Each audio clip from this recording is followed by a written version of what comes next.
झालं का ग तुझं जेवण? ठोका चपाती जातो. हे बघा माझी सासू रोज असं उष्ट ठेवते.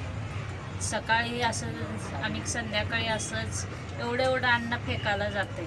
आणि ह्याच अन्नासाठी मी लोकांचे दारं भांडे घासायला जाते दिवसभर येळभर. मी 3-3 वाजता 4 वाजता एक एकदा जेवण जेवते सकाळचं. चक्कर यायला लागले तर तिथलं गिलासभर पाणी घेऊन पिते, तशीच कामं करते. आणि म्हातारी बघा आमची तेच अन्न टाकायला जाते एवढं. काय बोलायचं म्हाताऱ्या माणसाला?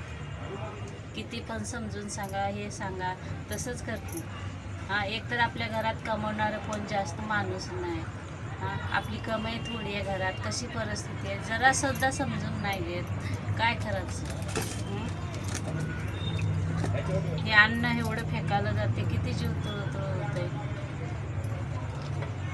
सांगून काय फायदा नाही. हेच अन्न आम्ही पण खातोय. असं नाही की त्यांना वेगळं आणि आम्हाला वेगळं करून खातोय.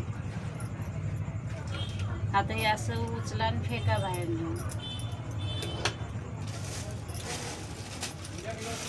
कामावर दिलं तर पण त्याच्यातलं आणून देते लेकरं खाते ते म्हणून त्याच्यातलं घासभर तोडून करून ते सुद्धा घासभर त्यांना देतो, तरी सुद्धा त्यांना हे नाही आहे, जाणीव नाही.